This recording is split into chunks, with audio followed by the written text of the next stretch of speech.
मागील 2 व्हिडिओमध्ये आपण syllabus topic 3.9 testing of synchronous machine हा 2 व्हिडिओमध्ये आपण सिलेबस टॉपिक 3.9 घेतला होता. आजच्या व्हिडिओमध्ये आपण syllabus topic 3.10 trouble shooting of electrical equipment. Trouble shooting म्हणजे समस्या निवारण ऑफ इलेक्ट्रिकल इक्विपमेंट. इलेक्ट्रिकल उपकरणांमध्ये जे अडथळा येतो, ट्रबल येतो, समस्या येते, त्याचं कसं निवारण करायचं आहे, त्या समस्या कशा दूर करायच्या आहेत, हा सिलेबस टॉपिक 3.10 मध्ये पाहणार आहोत. 3.11 मध्ये internal and external causes for failure and abnormal operation of equipment. Okay, internal and external causes कोणकोणते आहेत? Failure and abnormal operation of equipment हा सिलेबस टॉपिक 3.11 मध्ये पाहणार आहोत. 3.12 मध्ये list of mechanical fault, electrical fault in electrical equipment. Okay, mechanical fault आणि electrical फॉल्टचे आपण list पाहणार आहोत सिलेबस टॉपिक 3.12 मध्ये. 3.13 मध्ये various tools used for repairs and maintenance. Okay, हा सिलेबस टॉपिक 3.13 मध्ये म्हणजे 3.13 मध्ये various tools used for repairs and maintenance पाहणार आहोत. Syllabus topic 3.10 trouble shooting of electrical equipment, समस्या निवारण विद्युत उपकरणांमधील.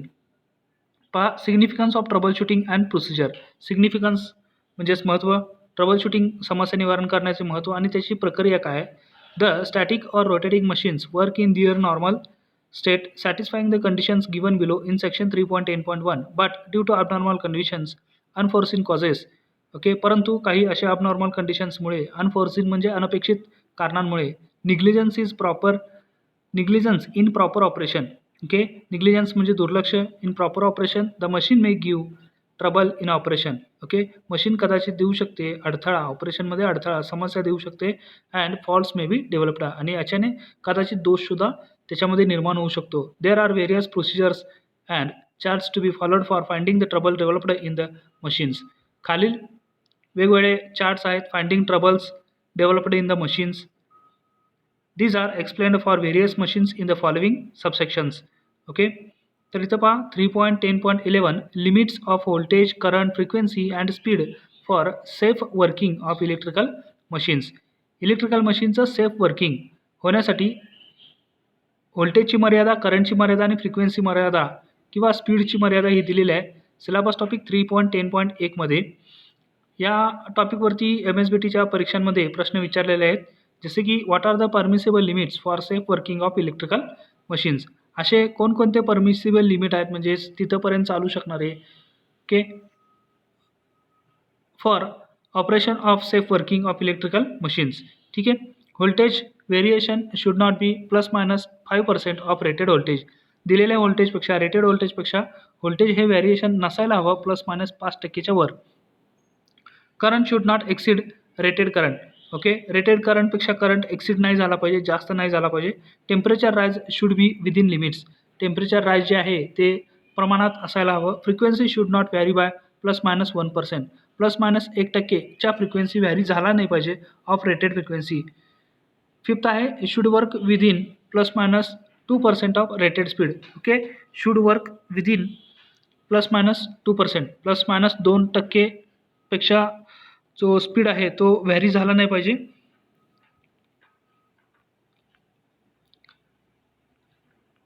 देर should not be magnetic locking for three phase induction motor. Magnetic locking नसायला हवं. Uniform air gap between static and rotating parts. Perfect bearing, no play. Okay, perfect bearing असायला हवं, कोणताही त्याच्यामध्ये प्ले नको, म्हणजे जास्तीपणा नको. No dust dirt moisture deposition. Dust dirt moisture deposition झालेले नाही पाहिजेत. No noise, quiet operation. Okay, आवाज नसायला हवा, क्वाईट शांत ऑपरेशन असायला हवं. If the above conditions R fulfilled, वरील जर कंडिशन्स स्थिती जर फुलफिल असतील, the machine is sed running normal. अशा वेळी मशीनला आपण काय म्हणू शकतो? रनिंग नॉर्मल स्थितीमध्ये आहे. But due to various reasons, परंतु काही वेगवेगळ्या कारणांमुळे faults are developed in the machines and it give troubles in working. Okay, faults हा मशीनमध्ये डेव्हलप होतो आणि तो ट्रबल देतो, समस्या देतो इन वर्किंग ऑपरेशनमध्ये.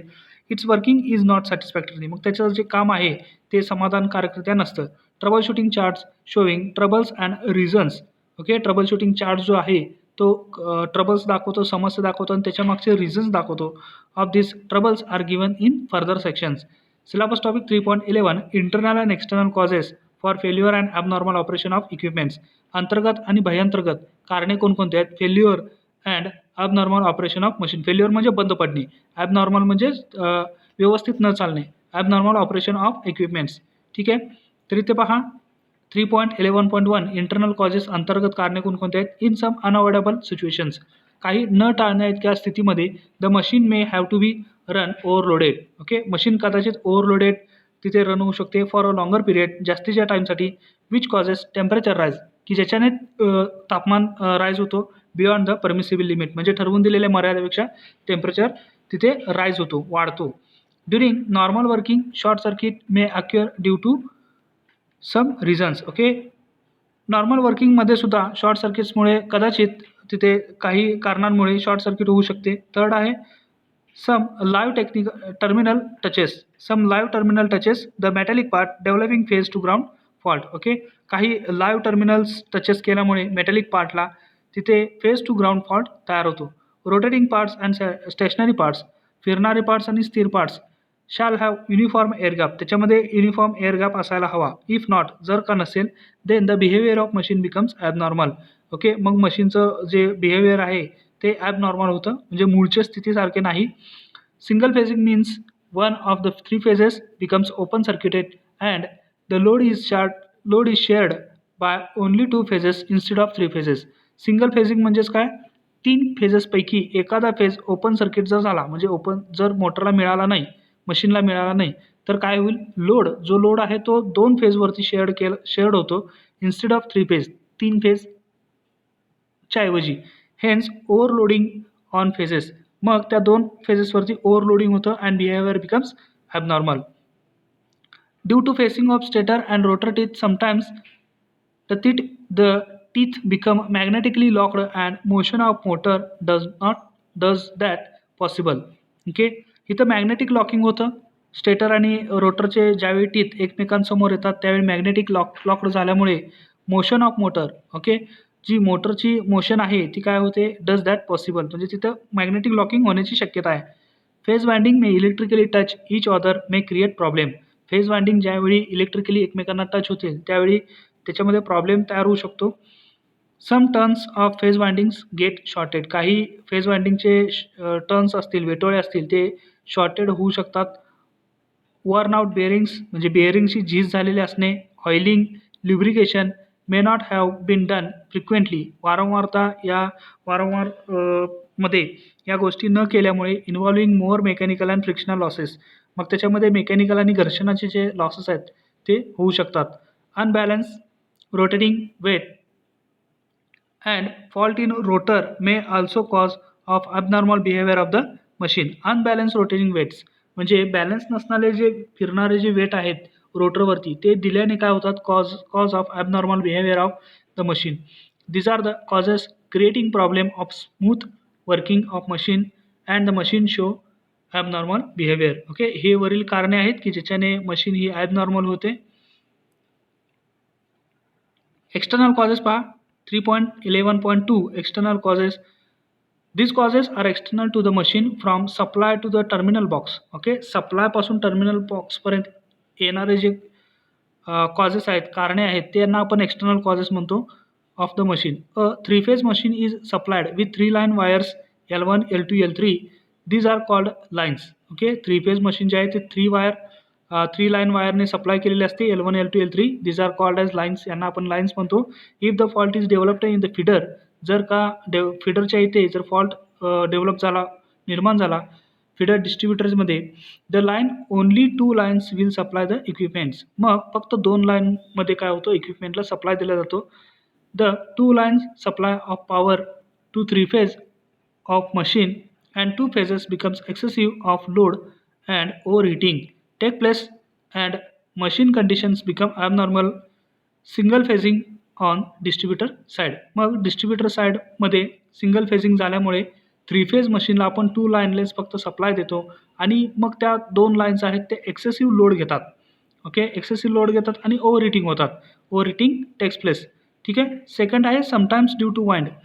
ओके, ड्यू टू वाइंड, वारामुळे, रेन्स, पाऊस, बर्ड्स, पक्ष्यांमुळे short circuit occurs in the supply system which affects working of the machine instantly. Okay, external supply सिस्टममध्ये शॉर्ट सर्किट अक्युअर होतो जो की तो परिणाम करतो मशीनच्या वर्किंगमध्ये, त्वरित परिणाम करतो. If supply system generator working in generating station is subjected change in the speed of prime mover. Generating स्टेशनमध्ये जो की सप्लाय सिस्टमला सप्लाय करतो त्याच्या प्राईम मूवरच्या स्पीडमध्ये चेंज झाल्यामुळे देन सप्लाय फ्रिक्वेन्सी चेंजेस, मग सप्लाय फ्रिक्वेन्सी चेंज होते which affects the working of machine connected to this supply system. Sometimes in the generating station, receiving station, substation, there occurs over voltage or under voltage which affects the normal working of the machines. काही वेळा generating स्टेशनमध्ये, receiving स्टेशनमध्ये, सबस्टेशनमध्ये there occur over voltage or under voltage, over voltage किंवा under voltage occur होतो which affects, जो की तो कारणीभूत ठरतो, परिणाम ठरतो the normal working of the machines. Sometimes negative sequence currents are developed due to unbalanced supply system which affects the normal working of the machines. काही वेळा निगेटिव्ह सिक्वेन्स करंट हा तयार झाल्यामुळे, डेव्हलप झाल्यामुळे, ड्यू टू अनबॅलन्स सप्लाय सिस्टममुळे which affects, जो की परिणाम करतो the normal working of the machines, मशीनच्या नॉर्मल वर्किंगवरती सुद्धा परिणाम करतात. If external load on the machine is sustained for a length of period, sustain म्हणजे टिकवून ठेवणे, जर का एक्सटर्नल लोड मशीनवरती आपण सस्टेन केला for a length of period म्हणजे काही जास्त वेळासाठी, the insulation may start burning, मग जे आवरण आहेत वाइंडिंगचे ते बर्निंग व्हायला सुरू होतात due to excessive temperature rise. Okay, त्याच्यामध्ये अधिकचं टेम्परेचर वाढल्यामुळे these external conditions affect the performance of machine and abnormalities are developed. Okay, machine ह्या ज्या एक्सटर्नल कंडिशन्स आहेत, ह्या ज्या बाह्यांतर्गत जे कारणे आहेत ते परिणाम करतात मशीनच्या परफॉर्मन्सवरती आणि ॲबनॉर्मलिटीज निर्माण करतात. Syllabus topic 3.12 list of mechanical faults, electrical faults and magnetic faults in the electrical equipments. Mechanical faults, electrical faults आणि मॅग्नेटिक फॉल्ट्स दिलेले आहेत इलेक्ट्रिकल इक्विपमेंट्समध्ये. Faults may be types of faults, mechanical faults, electrical faults and magnetic faults. Figure 3.12.1 types of faults. Okay, फॉल्ट्सचे दोषाचे परिणाम. 3.12.1 mechanical faults, serial number 1 faults reasons, कारणे दिलेले आहेत.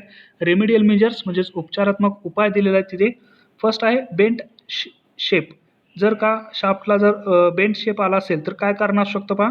Drawback in shaft coupling machine to machine or machine to the load shaft. ठीक आहे, याच्यामध्ये कमतरता असू शकते shaft coupling machine to the machine. Okay, shaft जे आहे मशीन टू मशीन कपल करण्यामध्ये जर कमतरता राहिली असेल तर, और किंवा machine to the load shaft आणि मशीनमध्ये कपलिंग करण्यामध्ये जर कमतरता असली असेल तर बेंट शेप येतो.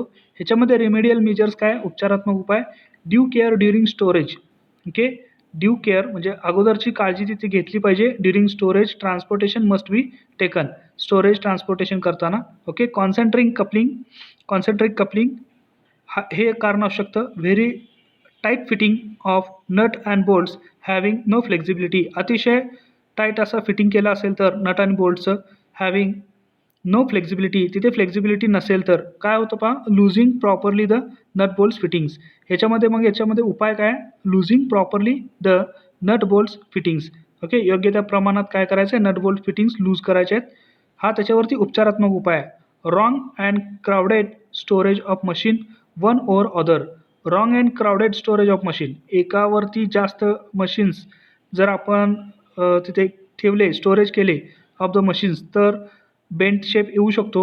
डॅमेज इन ट्रान्सपोर्टमध्ये डॅमेज झाल्यामुळे हे रिझन्स आहेत. ओके, जे थर्ड कॉलममध्ये जे दिले आहेत ते रिझन्स आहेत आणि फोर्थ कॉलममध्ये रेमेडियल मेजर्स म्हणजे उपचारात्मक उपाय. अशा वेळी काय करायला हवं, do the alignment of coupling and adjust nut bolts by moving it till feels free movement of the two coupled shafts.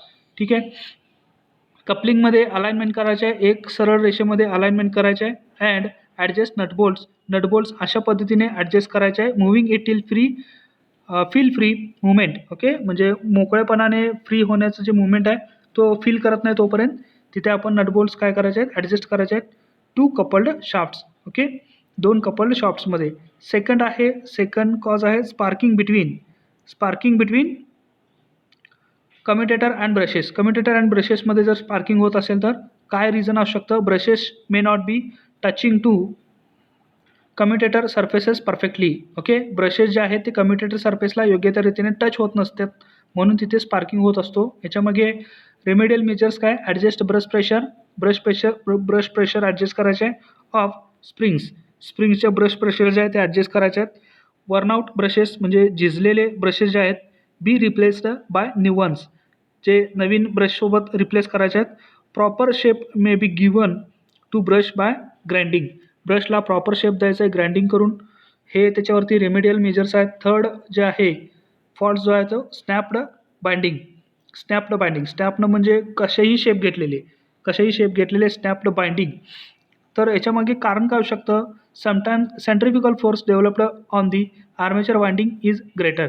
Centrifugal force जर तिथे तयार होत असेल आर्मेचर वाइंडिंगवरती, तो अतिशय जास्त असेल तर स्नॅप्ड बाइंडिंग तिथे होऊ शकते. याच्यावरती रेमेडियल मेजर्स काय, take the proper measures. Okay, योग्य ती काळजी घेतली पाहिजे, हाच त्याच्यावरती उपाय आहे. फोर्थ जे फॉल्ट आहे divergence in round shape of commutator. कम्युटेटरच्या राऊंड शेपमध्ये डायव्हर्जन्स आलं तर, विभाजन आलं तर, ओके, तर त्याच्यामध्ये कारण काय होऊ शकतं, कम्युटेटर जो सेगमेंट आहे might not have been properly pressed by tighting rings during assembling. Okay, कम्युटेटरचा सेगमेंट आहे might not be have been properly pressed, properly योग्य त्या रीतीने प्रेस केलं नसल्यामुळे by tighting rings during assembling. Okay, मग रेमेडियल मेजर्स काय, use tighting rings again and give round shape fitting. Okay, tighting ring तिथं यूज करायचे आहेत आणि राऊंड शेप तिथं द्यायचा आहे फिटिंगला. ओके, आता फिफ्थ फॉल्ट काय आहे पहा, ट्रबल इन बिअरिंग्समध्ये जर अडथळा येत असेल तर काय करायला हवं, काय कारण असू शकतं, lubrication, greasing, maintenance schedule not followed. Okay, लुब्रिकेशनच केलं नाही, ग्रीसिंगच केलं नसेल, मेंटेनन्स शेड्यूल फॉलो केलं नसेल तर तिथे बेअरिंग्समध्ये ट्रबल येऊ शकतो, हा कारण असू शकतो. ठीक आहे, remedial measures, load the machine properly, मशीनला प्रॉपरली लोड करायचं आहे. ओके, सेकंड रिझन आहे machine load coupling miss alignment. Machine लोडचे जे कपलिंग आहे ते मिस अलाइनमेंट झाल्यामुळे बेअरिंगमध्ये अडथळा येऊ शकतो, ट्रबल येऊ शकतो, समस्या येऊ शकते. मग याच्यावरती उपाय काय, चेक कपलिंग चेक करायचे आहेत. Excessive vibrations due to sudden change in load. Excessive vibration जर होत असतील लोडमध्ये अचानक पद्धतीने चेंज केल्यामुळे तर रिप्लेस बेअरिंग करा, बेअरिंग रिप्लेस करा. Over bars for hours together, overloads for hours together, overload जर केला असेल फॉर हावर्स टुगेदर तर अशा वेळी काय करायचं आहे, stop machine if vibrations are excessive. जर का मशीनमध्ये अतिशय कंप येत असेल तर मशीनला स्टॉप करायचं आहे, त्याच्यामध्ये व्हायब्रेशन स्टॉप करायचे आहेत. सिक्स्थ नंबरचा फॉल्ट आहे mismatching of brush and brush holders. Brush आणि ब्रश होल्डरचे मिसमॅचिंग होत असतील तर रिझन काय होऊ शकतं, if holders are not proper as per the brush size and spring tension is loose then vibrations are created. मग उपाय काय आहे त्याच्यावरती, ॲडजस्ट प्रॉपरली ॲडजस्ट करायचे आहेत. सेवन्थ नंबरचा जो फॉल्ट आहे ट्रान्सफॉर्मरमध्ये होणारा bushings developed crack. Okay, BRUSHING नसायला पाहिजे ते BUSHING, बुशिंग्स डेव्हलप्ड क्रॅक्स, म्हणजेच बुशिंग्समध्ये क्रॅक जर निर्माण झाले तर रिझन काय असू शकतं, change in atmospheric condition to cloud. Okay, जर ॲटमॉस्फेरिक सभोवतालचं वातावरण जर अतिशय कोल्ड असेल, थंड असेल तर, टू हॉट किंवा गरम असेल तर बुशिंगमध्येच काय होऊ शकतात, क्रॅक जाऊ शकतात. Affects the bushings. Electrostatic stress may cause crack on bushings. This may also be due to pressure of connecting rods used for connecting supply. Okay, हे कनेक्टिंग रॉड्स जे की सप्लाय रॉड म्हणून यूज करतो आपण, ते अतिशय तिथे त्यांचा दाब पडल्यामुळे बुशिंग्सला क्रॅक जाऊ शकतं, हे कारण असू शकतं.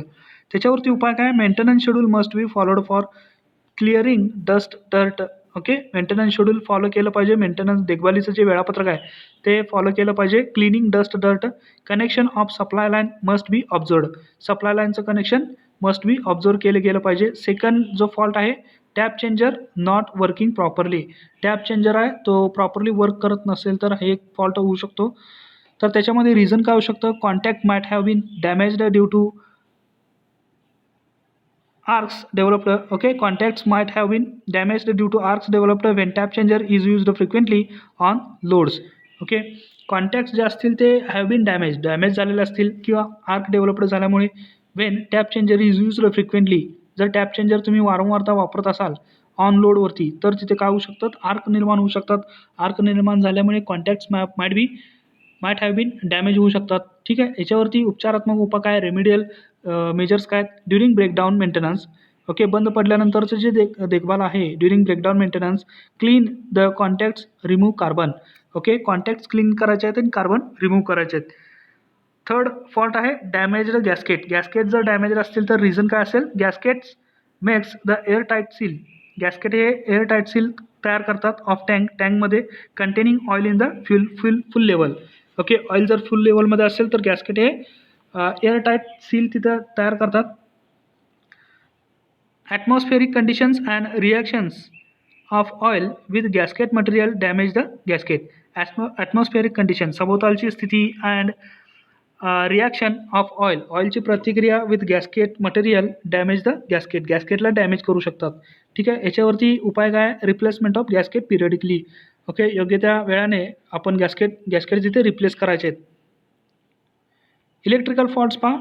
इलेक्ट्रिकल फॉल्ट्स 3.12.2 मध्ये इलेक्ट्रिकल फॉल्ट्स काय असू शकतात? फर्स्ट आहे रॉंग इलेक्ट्रिक कनेक्शन. ओके, चुकीचं इलेक्ट्रिक कनेक्शन केल्यामुळे त्याच्यामागे रिझन काय असू शकतं? Field winding connections may be wrong. Field winding जे आहे ते कदाचित चुकीचं असू शकतं, हा कारण आहे. रिमेडियल मेजर्स काय? चेक द कनेक्शन चेक करायचे आहेत. चेक डिरेक्शन ऑफ रोटेशन, फिरण्याची दिशा, मोटरची फिरण्याची दिशा चेक करायची आहे. Field armature winding connections might be wrong. जर फील्ड आर्मेचर वाइंडिंग कदाचित माइट बी जर रॉंग असतील तर काय करायचं आहे? चेक डिरेक्शन ऑफ रोटेशन, हा त्याच्यावरती उपाय आहे. Okay, interchange connection for proper working. Okay, योग्य त्या कामासाठी, योग्य त्या वर्किंगसाठी कनेक्शन इंटरचेंज करायचे आहेत. थर्ड आहे 3 phase motor phase sequence connection RYB may be wrong. मग याच्यामध्ये अजून एक कारण असू शकतो, थ्री फेज मोटरमध्ये फेज सिक्वेन्स जो आहे RYB कनेक्शनचा तो कदाचित रॉंग असू शकतो. सेकंड आहे contact connections opening. Contact connection जर ओपनिंग असतील, हा एक फॉल्ट होतो.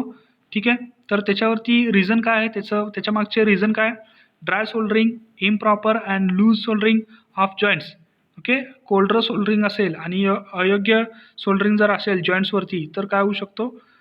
कॉन्टॅक्ट कनेक्शन ओपनिंग होऊ शकतात. मग याच्यामागे उपाय काय आहे? याच्यावरती उपाय काय आहे? Resolder the joints. ओके, पुन्हा सोल्डरिंग करायचे जॉईंट्सचे एटसेट्रा. क्लीन द कॉन्टॅक्ट्सला क्लीन करायचे आहेत. अजून एक रिझन असू शकतो मेल्टिंग ऑफ कॉन्टॅक्टचे वितळण्यामुळे. Break due to opening of soldering. Okay, break तिथे होऊ शकतो सोल्डरिंग ओपन झाल्यामुळे. मग याच्यावरती उपाय पहा, ड्राय सोल्डरिंग करायला हवं. Joints be opened are again to be joints.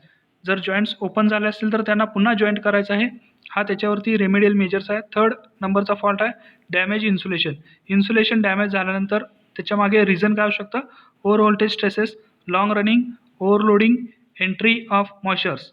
Okay, overvoltage stress, अधिकच्या व्होल्टेजचं ताण, लॉंग रनिंग, जास्त वेळेसाठी रन करणे मोटर, ओव्हरलोडिंग, क्षमतेपेक्षा जास्त लोडिंग करणे, एंट्री ऑफ मॉइश्चरची एंट्री झाल्यामुळे इन्सुलेशन डॅमेज होऊ शकतं. तर त्याच्यामध्ये रेमेडियल मेजर्स काय? ड्राय द इन्सुलेशनला ड्राय करायचं आहे. Check voltage reduced load,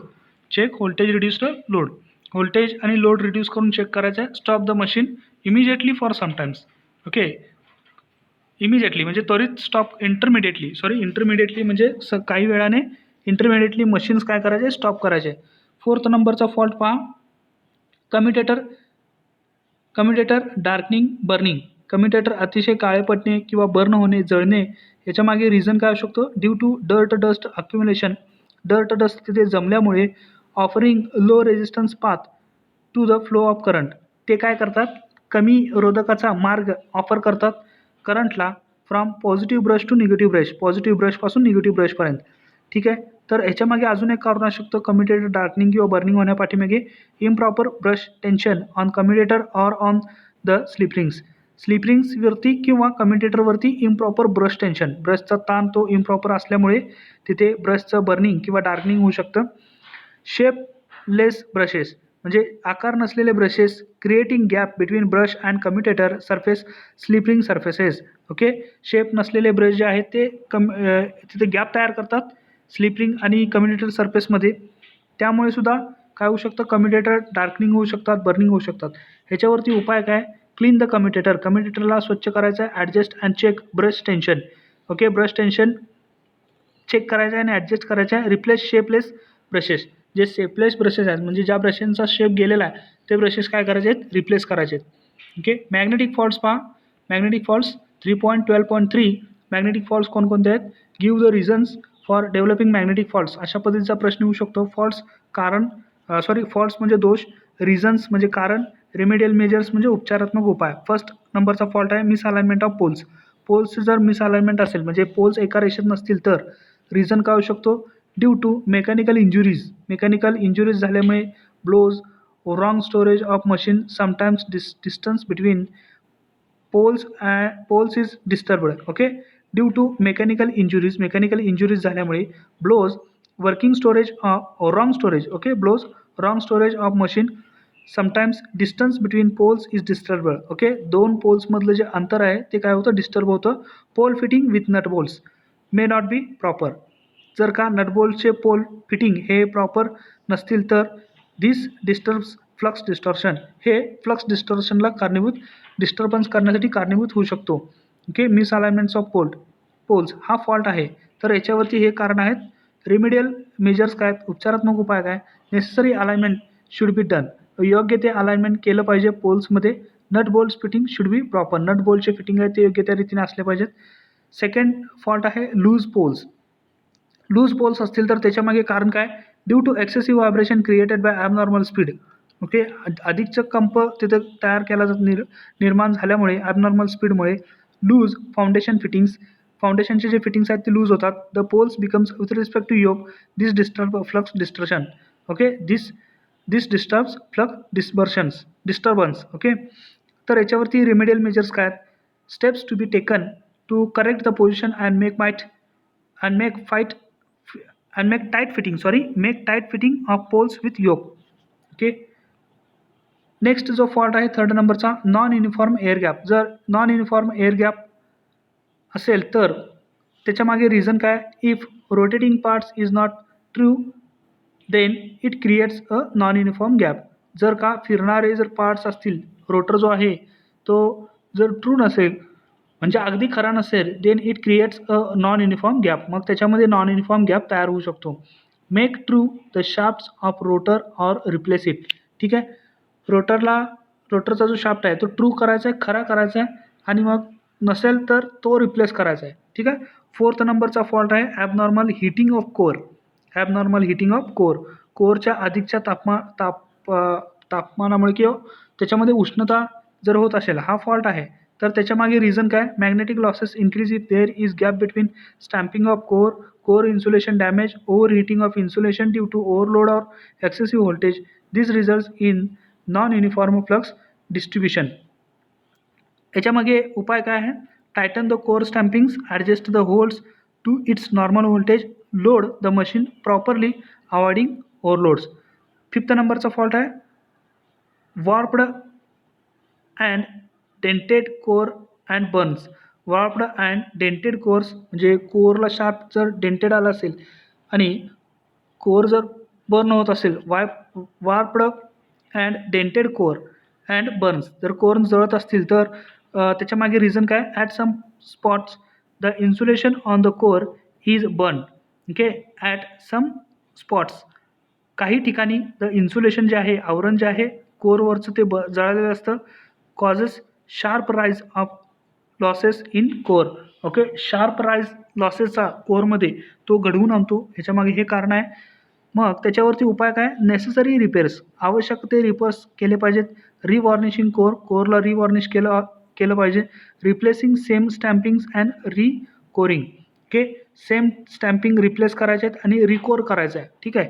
syllabus topic 3.13 various tools used for repairs and maintenance.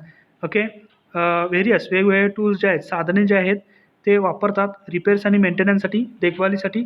ते कोणकोणते आहेत पाहूयात आपण. ओके, इथं पहा,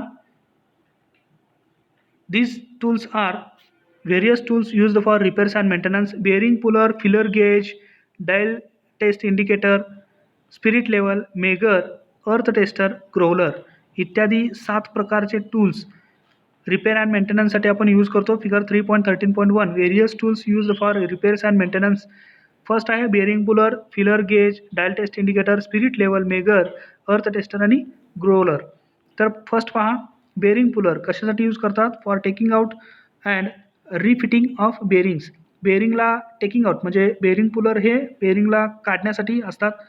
रिफिटिंग करता येते ऑफ बेअरिंगची. Feeler gauge for checking the air gap between two parts.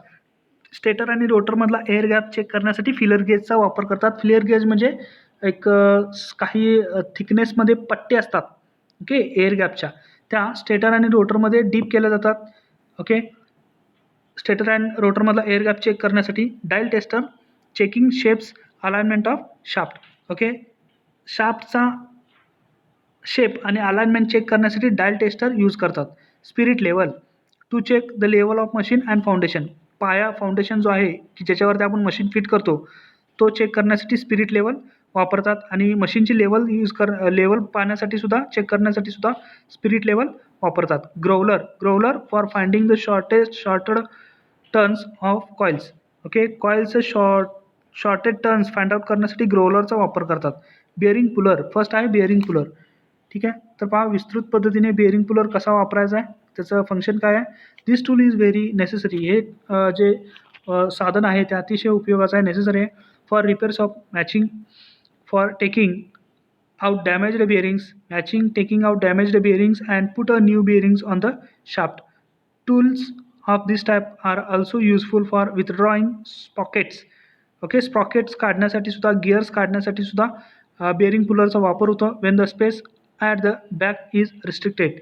मागील जर स्पेस जर रिस्ट्रिक्टेड असेल, म्हणजे मागील जर जागा जर कमी असेल तर अशा वेळी आपण बेअरिंग पुलर यूज करतो. Figure 3.13.2 shows a bearing wedge apply to the driving end bearing of a motor rotor where the use of ordinary drawing gear is often difficult due to limited space and danger of damage to windings.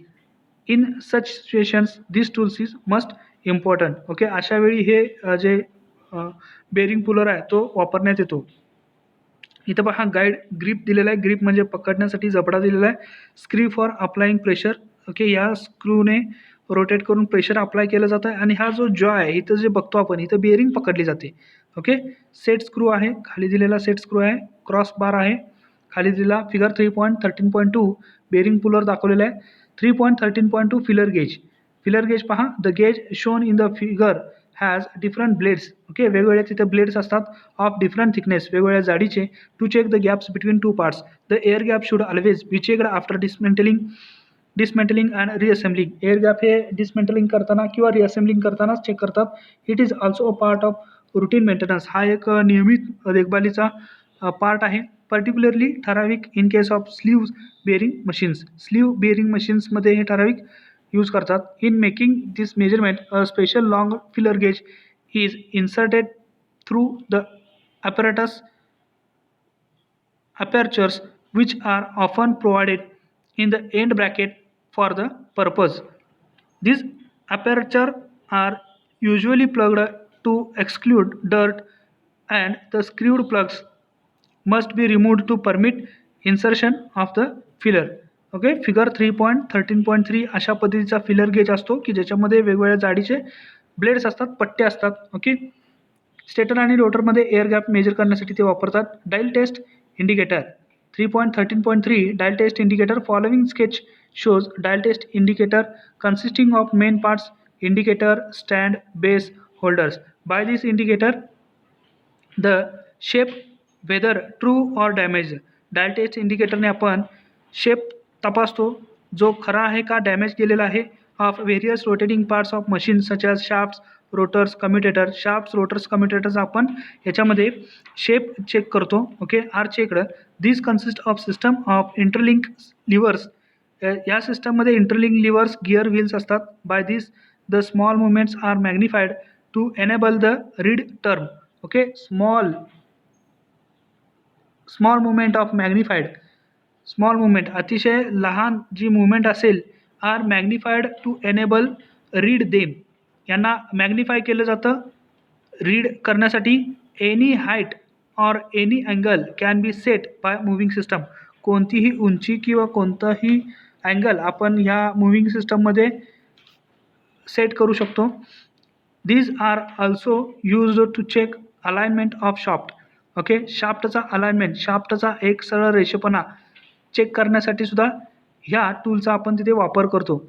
The indicator are generally provided with 0.01 mm scale division.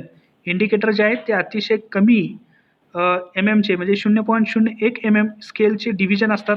During measuring the base is placed on stationary support and the measuring rod is set perpendicular to the shaft axis. Okay, measurement करताना base जो आहे तो place केला जातो stationary सपोर्टने and the measuring rod जो आहे की ज्याची आपल्याला अलाइनमेंट चेक करायची आहे ही इज सेट परपेंडिक्युलर, तो परपेंडिक्युलर सेट केला जातो टू द शाफ्ट ॲक्सिसवरती.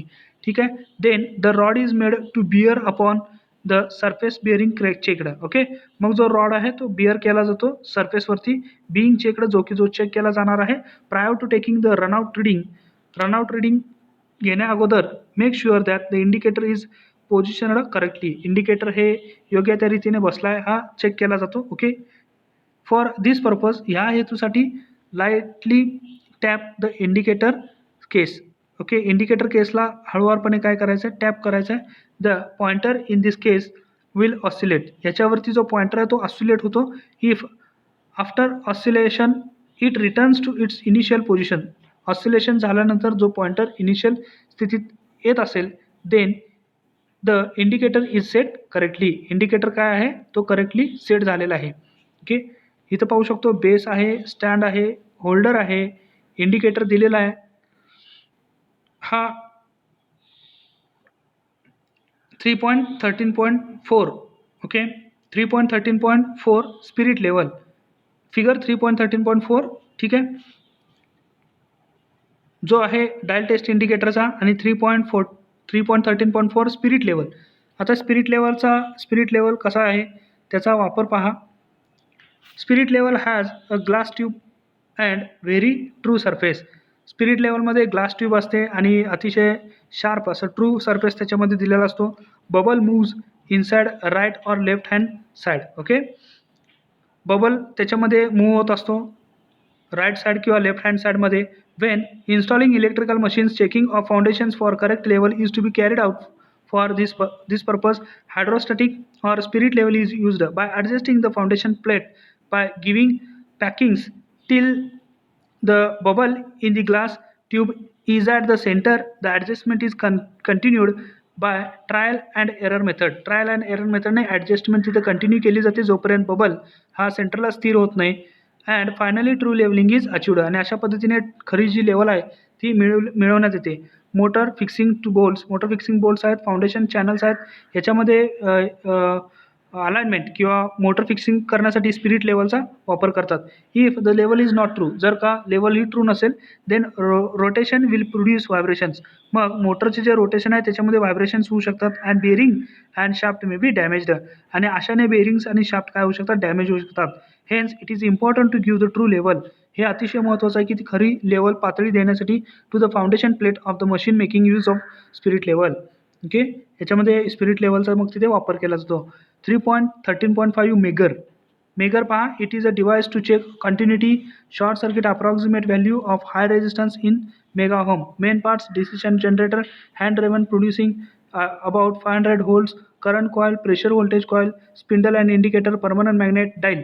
यामध्ये मेगरमध्ये हे इत्यादी पार्ट्स असतात. This parts are arranged in box.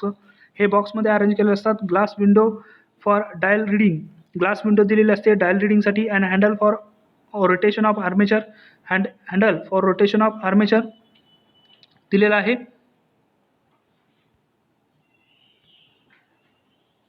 Okay, for measurement of insulation resistance a megger is used. Insulation रेजिस्टन्समध्ये मेगर हे यूज केलं जातं. One terminal of the megger is connected to winding terminal and other is connected to the earth or frame of the equipment. एक terminal जे आहे ते मेगरचं winding टर्मिनलला connect केलेलं असतं. दुसरं जे टर्मिनल आहे ते अर्थ फ्रेम किंवा इक्विपमेंटला कनेक्ट केलेलं असतं. ठीक आहे, अशा पद्धतीने मेगर तिथे वापरतात. इथे पाहू शकतो आपण मेगर फिगर 3.13.6 मध्ये दाखवल्याप्रमाणे. इथं हा तुमचा डायल आहे, पॉइंटर आहे, व्होल्टेज कॉईल आहे, करंट कॉईल आहे, बुशिंग्स आहेत, ट्रान्सफॉर्मर्स आहेत. ओके, हँडल इथं दिलेलं आहे व्होल्टेज क्रिएट करण्यासाठी. आणि त्याच्यासाठीचा जे जनरेटर आहे, जनरेटर प्रोड्यूस 500 व्होल्ट, जो की 500 व्होल्ट तयार करतो. In case of fault between windings both the terminals are connected to separate windings terminals and the armature of the generator is rotated at constant desired speed. If there is a fault between windings or winding and earth, the pointer will deflect at 0 mark. Okay, जर का fault असेल तर pointer काय होतो, 0 मार्ककडे deflect होतो. Otherwise it measures the insulation resistance in mega ohm. नसेल तर mega ओममध्ये तो इन्सुलेशन आवरणाचा रोधक मेजर करतो. From this value of insulation रेजिस्टन्सच्या या व्हॅल्यूवरून quality of insulation is determined. Okay, इन्सुलेशनचा क्वालिटी दर्जा आपण तपासतो. 3.13.6 अर्थ टेस्टर. ठीक आहे, earth tester. The resistance of earth can also be measured by an earth tester as shown in figure 3.13.7. The earth tester is special type of megger. हा एक प्रकारचा special टाईपचा मेगर असतो and it has some modification. याच्यामध्ये काही modification केलेले असतात. In the comparison of megger is as shown in figure 3.13.7 a rotating current reverse and a rectifier. ठीक आहे, रोटेटिंग करंट जो आहे तो रिव्हर्समध्ये दिलेला असतो. अ रेक्टिफायर यूज केलेला असतो. Both this additional features consist of a simple commutator made up of L shaped segments. ठीक आहे, ह्याच्या मॉडिफिकेशनसाठी एक सिम्पल कम्युटेटर, साधा commutator made up of L shaped segments, L आकाराचा तिथं कम्युटेटर वापरतात. They are mounted on the shaft of the hand driven generator. Okay, shaft hand driven generator आहे त्याच्या शाफ्टवरती ते माउंट केलेलं असतं. इच कम्युटेटर हॅज 4 फिक्स्ड ब्रशेस. प्रत्येक कम्युटेटर हे 4 फिक्स्ड ब्रशेस असतात. 1 pair of each set of brushes. प्रत्येक जोडीचा एक brush is so positioned that अशा पद्धतीने पोझिशन केलेला असतो. They make contact alternatively with the one segment and then with the other segments. Okay, alternate पद्धतीने एका सेगमेंटला दुसऱ्या सेगमेंटला कॉन्टॅक्ट करण्यासाठी अशा पद्धतीने 4 ब्रशेसचे 2 जोडे प्रत्येकी पेअर हे अशा पद्धतीने पोझिशन केलेले असतात. Okay, the second pair of each of said brushes is positioned on the commutator so that continuous contact is made with the segment whatever the position of the commutator. Okay, दुसरा जो pair आहे तो अशा पद्धतीने position केलेला असतो. Continuous contact असायला हवा. Is made with segment whatever the position of the commutator. सेगमेंटसोबत त्याचा संपर्क झाला पाहिजे. ठीक आहे, whatever the position of commutator. कम्युटेटरची पोझिशन कशी असू दे. ठीक आहे, पहा. The earth tester has 4 terminals P1, P2 and C1, C2. 2 terminals P1 and C1 are shorted to form a common points to be connected to earth electrode E. The other 2 terminals P2 and C2 are connected to auxiliary electrodes P and C respectively. Okay, P1 आणि C1 हे short केलेले असतात, electrode ईला connect केलेले असतात. P2 आणि C2 हे auxiliary electrode Pला connect केलेले असतात.